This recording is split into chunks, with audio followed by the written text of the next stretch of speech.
My 15-year-old son got his girlfriend pregnant on purpose over Christmas break in hopes that it would persuade me to move our whole family to be closer to them, but when I found out 5 months after and shut him down, he called me disgusting. I, 30F, have a child, 15M, we'll call him Ollie, plus other children aged 2, 6, 9 and 11. As you can tell by my own age, I was teen parent. I was lucky and we married at 18, still married, healthy relationship, worked our way out of a very dire situation, graduated, started a trade etc., and we are comfortable, stable in all ways. This information is relevant. Ollie has been friends with this girl, we'll call her Bree, since he was 7 years old. Their family used to live in the same city as us and went to the same school, same friendship group. We know her parents and are long-distance friends ourselves, not close friends but say hello when the kids are on video chat, had drinks together before.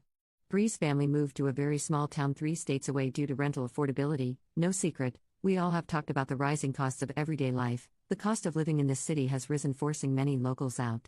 They moved because of that and for better job opportunities 18 months ago. Since then, Ollie has been begging for us to follow, giving us a sales pitch on cheaper housing, better paying jobs, none of which fit either of our professions, the whole works. We have said no because, well, no, but even if we wanted to, our other children are in school, sports and have friends here. Selling and buying another house, finding work outside of our skill set or having to learn new skills, any normal adult would understand this, he does not. Well, fast forward to Christmas. Bree's family come back to our city for a holiday and the kids met up multiple times with each other. It was my understanding that they were always with the other kids, but obviously not since Bree is pregnant, and I am certain it was on purpose. He has access to protection. I don't care for opinions on that. My access was restricted and I had him. He has had intercourse education from me, my husband, school. He knows damn well how babies are made and how not to have one. Ollie now wants me to move to be with her and the baby. It's confirmed. I've talked to her parents, and I said no. I don't feel I need a reason, but he asked. You're 15. We don't have any proof at your child yet. I'm not moving us away from our lives and you aren't going alone until you're 18. We will do a DNA test, then we will look at parenting plans and topped it off with a too bad, too sad. You made your bed, now you have to sleep in it. He took that back to Bree and now all communication between me and her parents has been cut. I'm a terrible person. My comments about the DNA test are disgusting and it's fueling my son's hate for me. He says I am keeping him from the love of his life and future baby, using my own successful relationship as proof it will work out. I actually don't even know if I am right or not. I'm just really upset and feel like my life I worked really hard for has been destroyed. Commenter: nobody going to point out both children are manipulative? Obviously the girl was on board and it sure seems like they both kept it under wraps until it couldn't be aborted. Both children are bad actors here. Update 1. She is due September around the 22nd. So no, there is no option for abortion.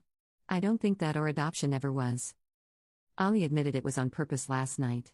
Apparently, it was Bree's idea first as a joke that turned into a plan together.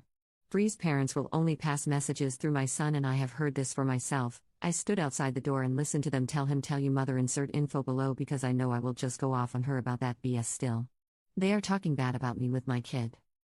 They are appalled I would think that way of Bree when I have known her for more than half her life and do not wish to talk to me. I will not allow him to move out there alone.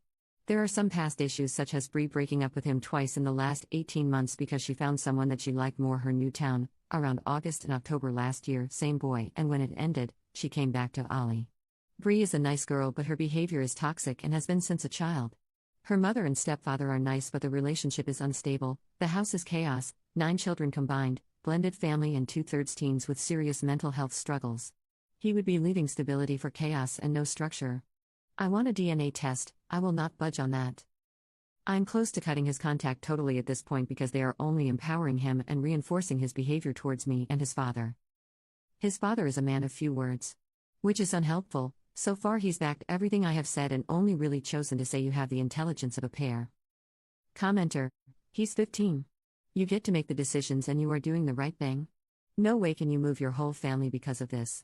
The responsible thing is to do a DNA and set up a parenting plan. He won't like your decisions, but that's too bad. Sometimes being a good parenting is making decisions our kids hate us for. This is a result of their bad decisions, not yours. Update 2. Things have gone south even further. At this point, husband and I have been blocked on all social media and numbers blocked, but the communication with Ollie has continued. Ali gave us Bree's parents' email address to send an email to, but before using that, I asked him to video chat Bree with me there, and then I could ask Bree to please get her parents so I can talk to them about this and tell her that if they were going to continue to refuse, then I would be blocking all contact to Ali and communication until this is resolved. I told Ali this before the call. At first, he flipped out about it, but it was this or I cut communication completely. I do think he understood that it is not okay that her parents are speaking to me through minors, and he said himself he would like us to talk to each other. Bree joined the call and hung up when she saw I too was there. Ali called back a few times and she didn't answer. She asked via text why I wanted to talk to her, and Ali told her that I wanted to speak to her mother, and if we didn't resolve the communication issue, then all contact would be ended until her parents made contact with us and we make a plan for the next few months, including DNA and then birth arrangements. Said that if the baby is his, we will travel there for the birth and first few weeks after. He told her that I personally think it probably is his baby, but I want to be sure and make sure everything is done right from the start. Well, Bree blocked him with a reply, and he is totally heartbroken, not eating, sitting in his room all day and night, not mad at me surprisingly, very, very sorry for him and to us, sad about it all, and I think regretful. He even asked me if there was a way to undo it for himself. I haven't talked about signing over rights, a male abortion his father called it, because I think he's just upset right now. A mutual friend of Bree and Ollie's here in our hometown showed him a few posts she has made in the last 24 hours. Things like "It's you and me against the world, baby girl," and memes about deadbeat dads. She'd also announced the pregnancy, which she hadn't done yet, and the post had some single mother facts and quotes. Ollie's friends knew about the situation, and a few were under the impression he had dumped her and the baby going by the post, but when he explained that what had happened, they all rallied for him in the comments. I said not to, and now she's blocked them, and we can't see what she has posted. This is just a nightmare. I have had a plan personally, not set, but something I wanted to talk to her parents about, but I don't even want to waste my time at this point. Ali gave us Bree's parents' email address to send an email to with said plan. Basically, Bree does DNA blood test. We will pay the full $1,500 for it. If it is his baby, we can book flights and plan to be there for the first month. I'll stay too with Ali, maybe even the whole family, and then we can also work on a parenting plan and getting into mediation for a judge to sign off on it. Ali's father and I spilled for the first 7 months of his life, so we have done this before and we know the process. But at this point I think I will just leave it to settle before sending an email. Commenter: reality is about to hit that kid like a fudging train. Update 3. Ali's friend was able to see her Instagram through an old account, different email. I don't use Instagram enough to know what that means, but it meant they weren't blocked when they reactivated. They found the pregnancy announcement post, and if you scrolled across, it showed a digital copy of the scan Bree sent us as a 16-week scan, apparently the first scan she had at the OB. That is dated 0404 and clearly says GA 19 plus 3 weeks, making an August due date, I believe, or very early September. This would not line up with the due date given to us, but does line up with when her parents told me she was pregnant mid-April. They told us we've had the pregnancy confirmed and sent a photo of the printed pic, which the date isn't on there. I actually think it may have been cut off the top. I haven't told Ali this yet because I want to be sure. I am very concerned about his mental health at the moment and taking that into consideration. But unless she gave the wrong period dates and the baby measured only 16 weeks, then it's not possible for it to be our son's. Also added information, her due date from what we know is September 22nd. She was here from December 20th to Jan 7th, and saw Ali December 21st and 22nd and January 4th and 5th. Never overnight.